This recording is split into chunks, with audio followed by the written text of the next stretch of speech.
সালামু আলাইকুম রহমতুল্লাহ।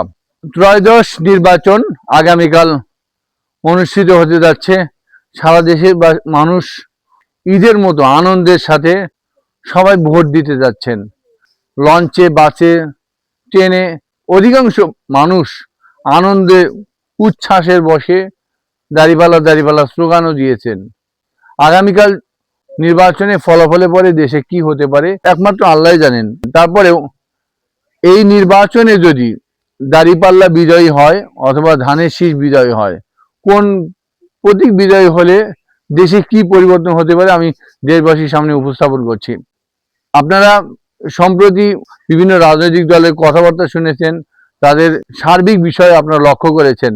যদি ধানের শীষ বিজয়ী হয় তাহলে নির্বাচনের পরপরই অসংখ্য লোক প্রাণহানি হওয়ার সম্ভাবনা আছে।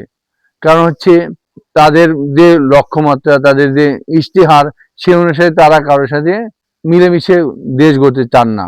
তারা ৭১-এর বুলি আওড়াতে চান, তারা আওয়ামী লীগকে নিয়ে টিকে থাকতে চান। আওয়ামী লীগ মানে পুরানো ধারা তারা বাস্তবায়ন করতে চান। যে ১৪০০ অধিক জুলাই যোদ্ধারা প্রাণ হারিয়েছে, তাদের আত্মত্যাগ বিপন্ন হবে যদি ধানের শীষ বিজয়ী হয়।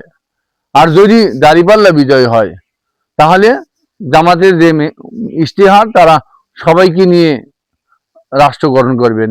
এক্ষেত্রে বিএনপিরও যেমন মন্ত্রী থাকবে, তেমনি জামাতেরও মন্ত্রী থাকবে, তেমনি সার্বিকভাবে দেশ গড়তে যা করতে হয় তাই করা হবে। আর আমরা দেখতে পাচ্ছি যে যদি ধানের শীষ বিজয় হয়, তাদের মধ্যে যে ঋণ খেলাপি, টাকা পাচারকারী যারা আছেন, তারা আরো উদ্ধত হয়ে যাবেন, তারা উচ্ছৃঙ্খল হয়ে যাবেন। তাদের কারণে দেশের স্বাভাবিক যে পরিবেশ সেটা বিপন্ন হবে। দ্রুত ভারত থেকে আওয়ামী লীগ চলে আসবেন। আপনারা জানেন যে তারেক রহমান বলেছেন যে শেখ হাসিনার সন্তানদের রাজনীতি করতে কোনো বাধা নেই। সুতরাং যদি ধানের শীষ বিজয়ী হয়, শেখ হাসিনার সন্তানরা আসার সাথে সাথে শেখ হাসিনা দেশে প্রবেশ করবেন।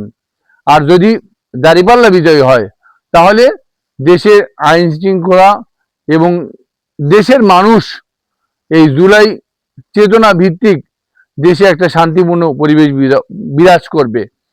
এখন দেখার বিষয় যে আমাদের বাংলাদেশের মানুষ সেই বনি ইসরায়েলের মতো করে কিনা। বনি ইসরায়েল জাতিকে আল্লাহ তাআলা হেফাজতের জন্য নদীর মধ্যে ১২টা রাস্তা করে দিয়েছিলেন। রাস্তা দিয়ে যখন বনি ইসরায়েল নদী পার হলেন, তারপরে ওই নদীর মধ্যে রাস্তা দেখে ফেরাউন দলবল সহ তার মধ্যে প্রবেশ করলেন।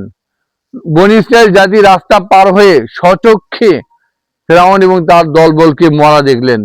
তারপরে এই বনি ইসরায়েল জাতি সব ভুলে এবারে এসে বাছুর পূজা করেছিলেন। আমরা বাংলাদেশের মানুষ সেই বনি ইসরায়েলের মতো সেই জুলাই চেতনা ভুলে এখন আবার সেই আওয়ামী সেই পুরানো ধারাকে ফিরে আনি, নাকি না দেশে শৃঙ্খলা ফিরে আনি, দেশের যে সংস্কার সেটা ফিরে আনি, নাকি না সেই আওয়ামী ধারা এবং তারেক রহমানের সেই শেখ হাসিনার সন্তানদের পুনর্বাসনের সেই ইশতেহারকে বাস্তবায়ন করি। এটা আগামীকাল আমরা দেখতে পাবো।